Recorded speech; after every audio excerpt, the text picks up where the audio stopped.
आज आप सब लोग खुश हैं? Try your best, God will take care of the rest. हमें गवाही बनकर जीना है। परमेश्वर ने हमें गवाही बनकर जीने के लिए यहाँ पर भेजा है। हम तो इतने दुखी थे, अचानक से खुश क्यों हो गए? उन्हें बस इतना बोलना है, यीशु मेरे साथ है तो दुख मुझे हरा नहीं सकता है। आज आप सब लोग खुश हैं? आज परमेश्वर के राज्य में आपको एक नया वचन मिलने वाला है, एक विश्वास का वचन जो आपका विश्वास बढ़ाने वाला है। तो परमेश्वर आपके जीवन में कुछ नया करना चाहता है, आपको कुछ नया देना चाहता है, और वो कोई छोटा नहीं है, बहुत बड़ा कुछ देना चाहता है। क्या आप वो लेना चाहते हो? परमेश्वर पूछ रहा है इस समय, क्या आप वो लेना चाहते हैं? सब लोग तैयार है रिसीव करने के लिए परमेश्वर का आशीष? तो अगर आप परमेश्वर का आशीष लेना चाहते हो, तो जब परमेश्वर देता है वो कुछ अच्छा देता है, तब वो लेने के लिए हमें भी अच्छा बनना पड़ेगा। हमारे बुरे गुण को, बुरे स्वभाव को हमें छोड़ना है, ताकि हम परमेश्वर को चाहे वैसा चले, और तब परमेश्वर हमें हमारे जीवन में जो करने वाला है, उसका जो प्रॉमिस है वो हमारे जीवन में पूरा हो। सबसे पहले हमें ये करना होगा, डिसाइड करना होगा, डिसीजन लेना होगा। क्या परमेश्वर हमें कुछ देना चाहता है, वो हम ले पा सकते हैं या नहीं? क्या वो लेना चाहते हैं या नहीं? तो ये आप पर निर्भर है, आप वो लेना चाहते हैं या नहीं। परमेश्वर तो रेडी है देने के लिए, पर क्या आप अपने बुरे स्वभाव को छोड़ना चाहते हैं? ये आप पर है। आप अगर ट्राई करेंगे तो बाकी का परमेश्वर संभालेगा। आज सुबह परमेश्वर ने मेरे मन में एक कोट डाला, वो मैंने कभी नहीं सुना था। तो वो है कि try your best, God will take care of the rest. तो ये इतनी डीप सोच परमेश्वर ने सुबह ही मेरे मन में डाली, और मैं सोचने लगी कि क्या सचमुच मैं ये सोच सकती हूँ? बाद में बोली नहीं, ये तो परमेश्वर ही है, क्योंकि ये कोट मैंने कहा भी सुना नहीं था और ना कभी देखा था। तो जब आप अपना बेस्ट ट्राई करोगे, बाकी का सब परमेश्वर संभालेगा। जब आप ट्राई करोगे अपने बुरे स्वभाव को छोड़ने के लिए, बुरे गुण को, बुरे शब्दों को छोड़ने के लिए, बाकी का सब वो संभालेगा। तो आज सबसे पहले हमें हमारे बुरे स्वभाव को छोड़ना है। जो बुरे शब्द हमारे मुंह से आते हैं, जब हमारे मुंह से जब कोई हमें गुस्सा दिलाता है, तब हमारे मुंह से गलत शब्द आते हैं, कभी कभी गालियां भी आती है, तो वो हमें छोड़ना है। और परमेश्वर ऊपर से देखता है क्या ये छोड़ रहा है कि नहीं, ये ट्राई कर रहा है कि नहीं। तो परमेश्वर आपकी कोशिशों को भी देखेगा, और वो बाद में वो संभालेगा सब कुछ। और सबसे महत्वपूर्ण बात है, जो बच्चे हैं, जो आपके साथ जो दोस्त होते हैं, वो बुरे होते हैं थोड़े थोड़े, और वो जो दोस्त होते हैं वो गालियां देते हैं और कुछ कुछ बोलते रहते हैं। आपको पता है कि गालियां देना बुरी बात है, और ये परमेश्वर को बिल्कुल पसंद नहीं है।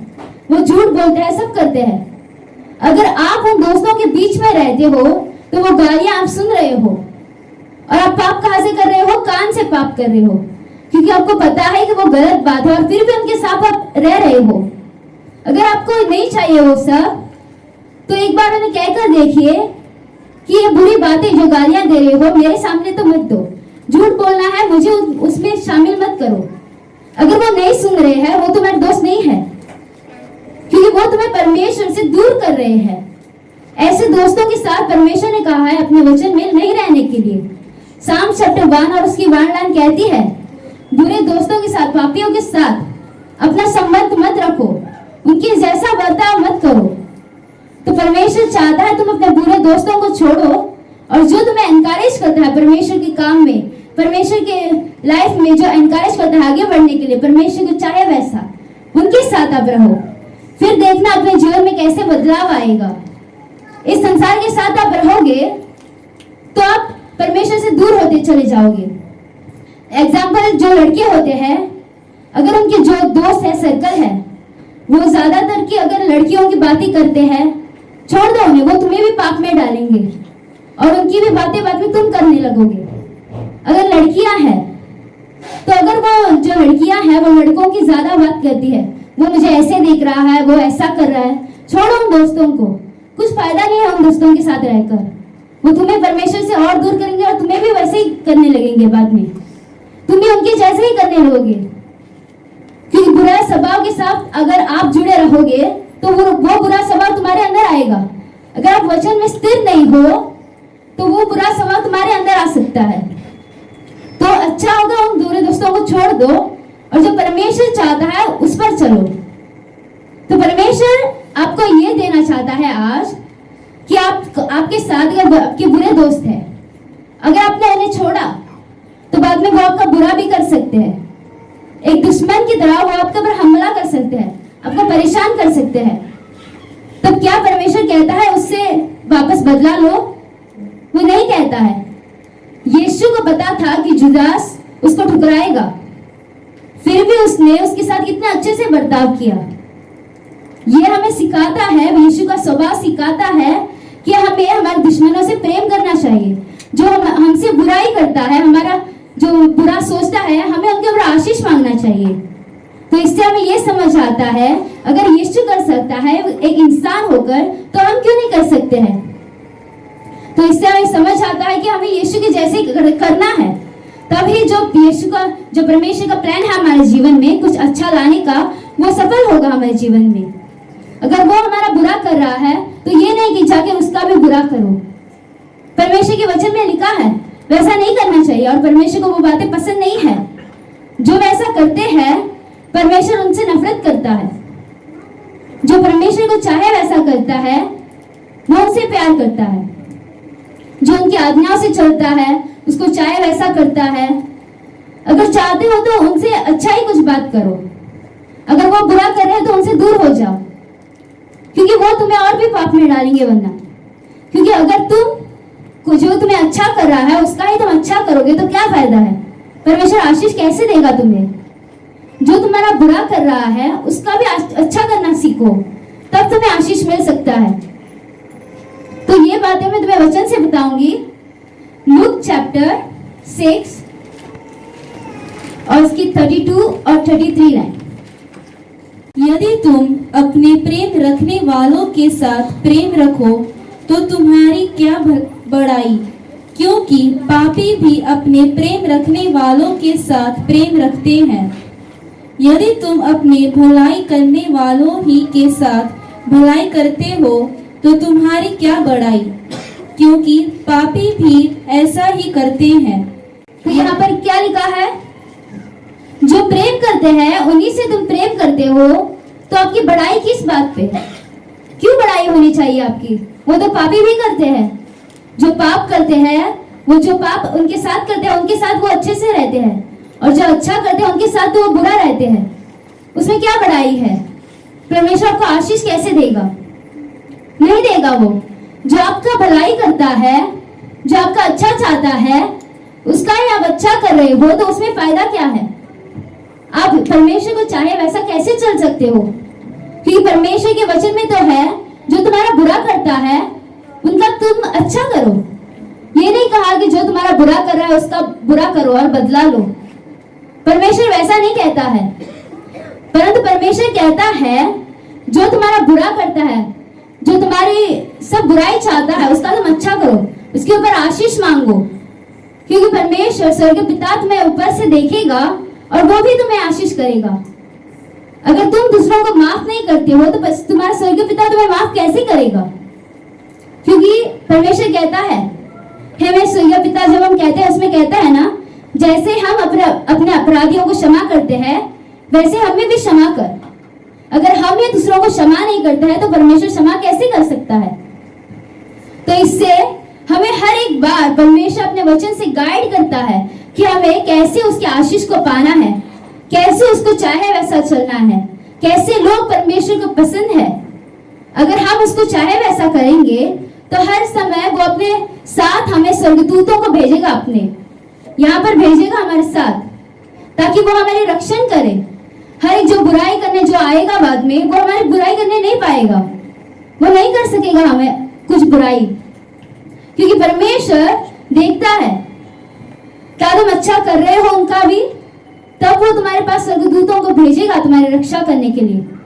अगर तुम अपनी बुद्धि से वो तुम्हारा बुरा कर रहे हैं इसलिए तुम भी बुराई करने जाओगे तो परमेश्वर तुम्हारी सुरक्षा नहीं कर सकता है, क्योंकि तुम खुद की बुद्धि से गए हो।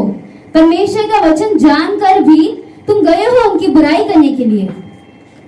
पर परमेश्वर का वचन कहता है वैसा मत करो, और तुम गए हो, तो कैसे करेगा परमेश्वर तुम्हारी रक्षण? तो इसलिए हमें उसके वचन से कहता है जो तुमसे बुराई करता है उसका अच्छा करो, उसके ऊपर आशीष मांगो। उसके बाद में हम देखेंगे 6 की 35 और 36 लाइन। वरन अपने शत्रुओं से प्रेम रखो और भलाई करो, और फिर पाने की आशा न रखकर उधार दो, और तुम्हारे लिए बड़ा फल होगा, और तुम परम प्रधान के संतान ठहरोगे, क्योंकि वह उन पर जो धन्यवाद नहीं करते और बुरों पर भी कृपालु है, जैसा तुम्हारा पिता दयावंत है, वैसे ही तुम भी दयावंत बनो। तो यहाँ पर क्या लिखा है? जैसे शत्रु है उनके ऊपर दया करो, प्रेम करो, उनके जैसा मत करो। अगर तुम वैसा करोगे तो स्वर्ग में तुम्हारे लिए एक बहुत बड़ा इनाम है, एक बहुत बड़ा फल है। अगर तुम वैसा करोगे, परमेश्वर को चाहे वैसा, तुम्हारे स्वर्गीय पिता की नजर तुम्हारे ऊपर है और वो तुम्हें देखता है, कैसे मेरा बेटा, कैसे मेरी बेटियां मुझे चाहे वैसा चलती है कि नहीं, मैं जैसे कहता हूँ वैसे करते हैं कि नहीं। अगर तुम वैसा करोगे तुम्हारे स्वर्गीय पिता के बच्चे बन जाओगे, संतान बन जाओगे, तुम उसके लोग बन जाओगे, क्योंकि तुम्हें वो हक है उसके बच्चे बनने का, क्योंकि उसने तुम्हें चुना है। उसी तरह से आप चलते हो। ध्यान से कुछ बोलने से पहले सोचो, क्या ये मेरे स्वर्गीय पिता को पसंद है? उसके बाद बोलो। किसी ने कुछ बोला उसके बाद उसे ऐसे ही जवाब मत दो, ये अच्छा नहीं है। हर बार सोचो, जो कर रहे हो, बोल रहे हो, सब सोचो। उसके बाद जो तुम बोलोगे, परमेश्वर का वचन सुनो और करो। उसके वचन को याद करो उस समय, क्या परमेश्वर का वचन में ऐसा लिखा है जो मेरे पर बुरा करता है मैं उसका भी बुरा करूं? नहीं है। अगर वो तुम्हारे पर गुस्सा कर रहा है तो शांति से उसे सह लो, कोई बात नहीं। क्योंकि अगर तुम जो बुराई कर रहा है तुम्हारे ऊपर, अगर वो गलत है और तुम सही हो, और तुम्हें ये बात पता है, पर उसे वो बात पता नहीं है क्योंकि वो संसार का है, तो वो कैसे समझेगा? यीशु ने क्रूस पर जब वो मर रहा था, उस समय जो उसको मारा था, उस समय उसने क्या बोला? हे पिता, इन्हें माफ करिए, समझ नहीं रही है ये क्या कर रहे हैं। अगर यीशु माफ कर सकता है इतने दर्द में, उस दर्द को सह कर, तो तुम क्यों नहीं कर सकते हो? यीशु का स्वभाव यहाँ पर दिखता है, अपने स्वर्गीय पिता का स्वभाव यहाँ पर दिखता है, ताकि हम उनके फॉलो करें। उसका जो स्वभाव है, यीशु का जो स्वभाव है, उसे हम फॉलो करें और हम भी यीशु की तरह बने। तो हमें हर समय परमेश्वर के वचन से चलना है, और ये जो चलना है उन्हीं लोगों को आता है जो अकेले होते हैं। अकेले का मतलब क्या? ये नहीं कि आपका परिवार है और आप जाके अकेले रहो, ऐसा नहीं है। जब लोग आपका साथ छोड़ेंगे तब आपको समझ आएगा अकेलेपन का मतलब क्या है। जब आप कुछ करना चाहोगे पर वो लोग आपका साथ नहीं देंगे, जब आप परमेश्वर का काम करना चाहोगे पर वो आपको अकेला छोड़ेंगे, उस समय वो बोलेंगे तुम वो कर सकते हो, तुम तो नहीं कर सकते हो, तुमसे क्या होगा। पर उस समय परमेश्वर जानता है तुम्हारी सोच को, वो तुम्हारी भूख को देखता है, वो तुम्हारी आशा को देखता है कि तुम मेरा काम करना चाहते हो और तुम ये आशा रखते हो कि मैं भी परमेश्वर का काम करूं, मैं भी यीशु के जैसा करूं। तो वो तुम्हारी भूख को देखता है। उस समय लोग तुम्हारी भूख को नहीं देखेंगे, तुम्हारी आशा को नहीं देखेंगे, वो सिर्फ तुम्हें ताले मारेंगे, तुम ये करोगे, तुमसे क्या होगा, तुम कुछ कर भी नहीं सकते हो। तो इसीलिए जब कोई अकेला होता है, जब तुम तुम्हारे सारे दोस्तों से अलग हो जाते हो, तब तुम ये कर सकते हो। क्यों? वो दोस्तों के साथ, बुरे दोस्तों के साथ तुम रहोगे, वो तुम्हें पाप में डालेंगे, फिर से तुम परमेश्वर से दूर हो जाओगे। परमेश्वर ने अब्राहम को बोला, मैंने तुम्हें अलग किया है। हम वो पढ़ेंगे 2 कोरिन्थियंस चैप्टर 6 और उसकी 17 और 18 में। उनके बीच में से निकलो और अलग रहो, और अशुद्ध वस्तु को मत छुओ, तो मैं तुम्हें ग्रहण करूंगा, और मैं तुम्हारा पिता होऊंगा और तुम मेरे बेटे और बेटियां होगे। यह सर्वशक्तिमान प्रभु परमेश्वर का वचन है। आमेन। तो परमेश्वर चाहता है कि तुम उन सब दोस्तों से अलग हो जाओ, अकेले हो जाओ, कि जब परमेश्वर तुम्हें अकेला देखेगा तब वो यीशु को तुम्हारे साथ भेजेगा। तुम्हें अकेला नहीं छोड़ेगा। वो संसार के लोगों को लगेगा तुम अकेले हो, पर तुम्हारे साथ, तुम जानते हो यीशु तुम्हारे साथ है। हर समय जब तुम यीशु को चाहे वैसा करोगे, यीशु तुम्हारे साथ चलेगा। हर स्टेप, हर समय जब तुम जहां कहीं जाओगे, यीशु तुम्हारे साथ होगा, क्योंकि उसने कहा है तो उसके वचन में, उन सब लोगों से अलग हो जाओ। तो तुम्हें, जब तुम वो अलग हो जाओगे तब यीशु तुम्हारे साथ रहेगा, तुम अकेले नहीं रहोगे। और जब तुम वो करोगे परमेश्वर को चाहे वैसा, वो तुम्हें ग्रहण कर लेगा, एक्सेप्ट कर लेगा अपने बच्चे की तरह। एक बेटा और बेटी के समान वो तुम्हें एक्सेप्ट कर लेगा। और जो कोई भी आज यहाँ पर अपने बुरे स्वभाव को छोड़ने का डिसीजन ले रहे हैं, और वो लेंगे, वो अपने जीवन में बदलाव देखेंगे, क्योंकि परमेश्वर चाहता है उनके बच्चे उसके पास आ जाए। शायद आप कई लोग परमेश्वर से दूर चले गए हैं इस संसार की वजह से, संसार के दोस्तों की वजह से। उन्हें कैसे लगेगा, वो क्या सोचेंगे मेरे बारे में, ये सोचने की कोई जरूरत नहीं है, क्योंकि उससे कुछ फर्क नहीं पड़ता है। वो लोग तुम्हें परमेश्वर के पास नहीं भेजेंगे और उनसे तुम्हारा परमेश्वर का रिश्ता मजबूत नहीं होगा। उलट वो तुम्हें परमेश्वर से दूर लेके जाएंगे। इससे अच्छा तुम परमेश्वर के पास अपना रिश्ता बनाओ, यीशु के साथ रहो, उससे बातें करो, तब तुम परमेश्वर को और गौर से जानोगे और अच्छे से जानोगे उसका स्वभाव कैसा है, और तुम भी उसी स्टेप्स पर चलोगे और तुम भी उसी रास्ते पर चलोगे जैसे यीशु चलता था। यीशु ने ये नहीं देखा कि वो जो बड़े बड़े लोग हैं, प्रीस्ट है, वो मुझे क्या कहेंगे। उसने इतना ही सोचा मेरा स्वर्गीय पिता को क्या पसंद है। वो उनके अगेंस्ट भी गया। क्यों? क्योंकि वो जानता है मेरे स्वर्गीय पिता को वो सब पसंद नहीं है, तो मैं वो नहीं करूंगा। जो मेरे स्वर्गीय पिता को पसंद है वो करूंगा। जो स्वर्गीय पिता ने मुझे भेजा है इस जगह, यहाँ पर क्या करने के लिए भेजा है, उसने ये सोचा है। उसने ये नहीं सोचा इनके वजह से मेरी फैमिली का नाम खराब होगा, इनके वजह से मुझे कुछ बुरा बोलेंगे। लोग बोलते थे ना उसे कुछ कुछ, इसके अंदर बुरा आत्मा है, कुछ कुछ बोलते थे, पर उसने उनके ऊपर ध्यान नहीं दिया। वैसे ही लोग भी आपको बोलेंगे ये तो अब बदल गया है, ये बदल गई है, उससे कुछ फर्क नहीं पड़ता है, क्योंकि तुम जानते हो तुम्हारा रिलेशनशिप तुम परमेश्वर के साथ मजबूत करते जा रहे हो। और कई दिनों के बाद वो भी देखेंगे जो तुम्हें कहते थे, क्या तुम ये कर सकते हो, क्या तुम ये करोगे, वो भी बाद में देखेंगे कैसे तुम अपने स्वर्गीय पिता के साथ रिश्ता जोड़ जोड़ कर किस ऊंचाई तक पहुंचे हो। क्योंकि जिस समय तुम्हें लोग वो छोड़ते हैं, अकेला छोड़ते हैं, तुम्हारे ऊपर कुछ बुरा बोलते हैं, तब उनके ऊपर कुछ बुरा मत बोलो। बस इतना ही समझो कि उन्हें कुछ समझ नहीं है और वो नहीं जानते हैं कुछ, क्योंकि अगर वो जानते थे वो तो नहीं बोलते थे। वैसे तुम्हें परमेश्वर ने बोला है तुम्हारे साथ, और तुम ये जानते हो कि परमेश्वर ने मुझे यहाँ पर इस कारण के लिए बुलाया है। आप सबको किसी के अंदर परमेश्वर का काम करने के लिए आशा होगी। बहुत सारे लोग होंगे यहाँ पर जो प्रचार करना चाहते हैं, परमेश्वर का काम करना चाहते हैं, आराधना स्तुति करना चाहते हैं, पर शैतान ने आपको जकड़ के रखा है। वो क्यों? क्योंकि आपका बुरा स्वभाव आपको बार बार सताता है। आप ट्राई नहीं कर रहे हो उस बुरे स्वभाव को हटाने के लिए।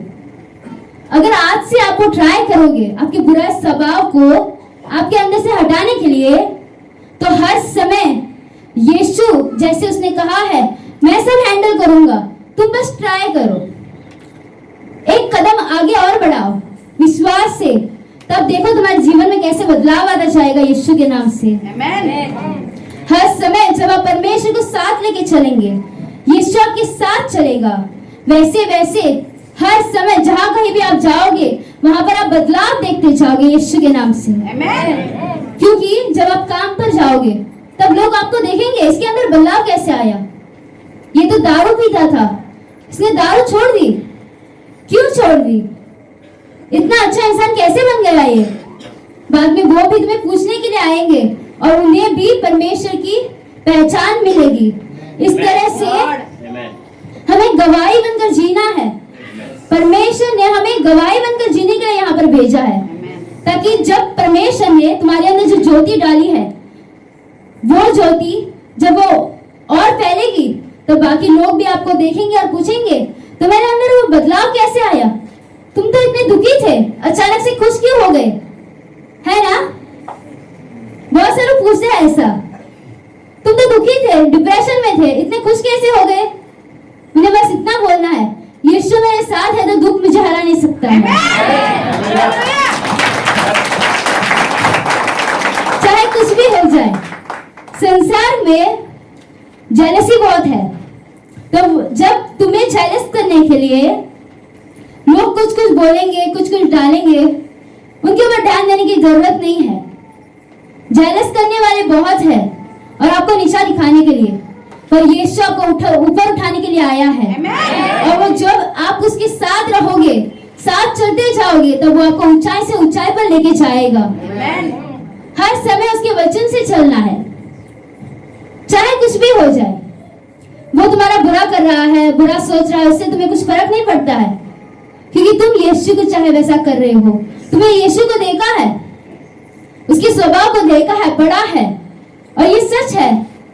तो वैसे ही जब तुम चलोगे जैसे यीशु करता है, यीशु ने सबके जीवन में खुशियां लाई है, वैसे तुम भी लाते जाओगे, क्योंकि परमेश्वर ने तुम्हें उसी काम के लिए चुना है और उसी के लिए तुम्हारे अंदर जो जोश डाला है, जो विश्वास डाला है, उसी के लिए, ताकि तुम परमेश्वर ने जैसे तुम्हारे अंदर डाला है वो उजाला, वो तुम दूसरों की जिंदगियों में चमकाओ और उन्हें भी उनके जीवन में गवाया से गवाया लेकर आओ।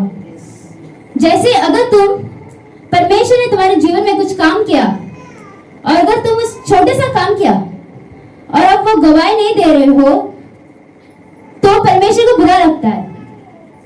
वो पहले देखता है, छोटा सा गवाही करेगा आपके जीवन में। अगर आप वो गवाही नहीं दोगे तो परमेश्वर कैसे खुश होगा, आपके जीवन में और अच्छाई कैसे ला सकता है वो? जब परमेश्वर आपके जीवन में छोटा सा भी अच्छा काम करता है तो उसकी गवाही देना सीख लो। बाद में परमेश्वर आपके जीवन में और भी गवाही से गवाहियां लेकर आएगा और वो गवाहियां कोई रोक भी नहीं पाएगा, शैतान भी नहीं रोक पाएगा, क्योंकि शैतान हारता है जब तुम यीशु के नाम को धन्यवाद देते हो। शैतान घबरा जाता है जब तुम यीशु का नाम लेते हो बार बार, क्योंकि वो जानते हो जब तुम हर दिन हर समय यीशु का नाम लोगे तो वो हार जाएगा आपकी जिंदगी से। हर समय जब आप यीशु का नाम पुकारते रहते हो, यीशु के नाम को हर बार बोलते हो, अपने मुंह में प्रार्थना करते रहते हो, यीशु के वचन से चलते हो, तब वो आपके जीवन में डर लाएगा, डिप्रेशन लाना चाहेगा वो, पर आपको उसके ऊपर ध्यान नहीं देना है। आपको आपके वचन से चलना है। परमेश्वर के वचन में क्या लिखा है, ये आपको बार बार याद करना है और तब ही आप उस शैतान को हरा पाओगे। जब यीशु उपवास में था 40 दिन, तब शैतान आया उसे टेम्पटेशन में डालने के लिए, और वो 3 बार आया उसको टेम्पटेशन में डालने के लिए, और वो हर बार जब आता था यीशु उसे वचन से जवाब देता था, तब वो हार जाता था। और उसने 3 बार देखा, बार बार मैं आया हूँ, ये बार बार मुझे वचन से जवाब दे रहा है, ये बहुत शक्तिशाली है, इसके हराने से उसे कुछ नहीं होगा, मुझे यहाँ से जाना पड़ेगा। वैसे ही अगर आप हर समय परमेश्वर का वचन अपने मन में रखोगे और उस वचन से शैतान को हराते जाओगे, तो वापस वो कभी अपनी जिंदगी में नहीं आएगा यीशु के नाम से।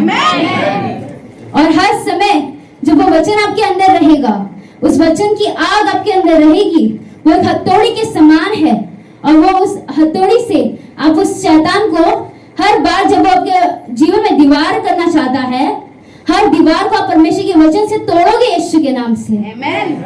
एक भी दीवार नहीं बचेगी आपकी जिंदगी में, क्योंकि हर एक दीवार उतनी शक्तिशाली नहीं है जितना परमेश्वर का वचन है।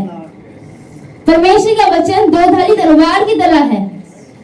हर समय जब आप वो बोलते हो, आपके वचन जो परमेश्वर का वचन है वो आप बोलते हो, जब वही वचन परमेश्वर के मुंह से आता है वो शक्तिशाली है, उन शब्दों को ताकत है। वही वचन इस पवित्र शास्त्र में है, और जब आप वही वचन से आप बोलते हो उन शब्दों को भी उतनी ही शक्ति होती है और वो उतनी ही शक्ति से वो आपके जीवन में कार्य करती जाती है। और शैतान की जो शक्तियां हैं, जो जादू तोड़ने की जो शक्तियां हैं, वो सब टूट जाती है। हर एक जंजीरें अगर आपके जीवन में आज है जादू तोड़ने की, या फिर किसी ने आपके कुछ बुरा किया है, वो सारी यीशु मसीह के नाम से टूट चुकी है आज। और हर एक के जीवन में आप बदलाव देखोगे आज से, क्योंकि परमेश्वर आपके जीवन में कुछ अद्भुत करने वाला है जो ना आपने कभी देखा है ना सुना है। और आप बोलोगे क्या मैं इस लायक हूं भी या नहीं, परंतु परमेश्वर की अनुग्रह और दया से आप परमेश्वर ने आपको इस लायक बनाया है कि आप भी उस आशीष को पाओ, आप भी उस ब्लेसिंग को पाओ। जो शैतान ने आपको रोका था वो यीशु आज खोलने वाला है।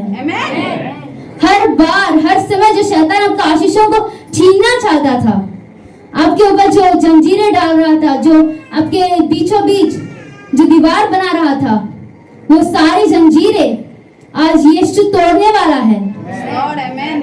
यीशु की नजर, परमेश्वर की नजर जो है इतनी शक्तिशाली है, जब वो उसकी नजर उस पहाड़ के ऊपर पड़ती है तो वो पहाड़ कांपता है।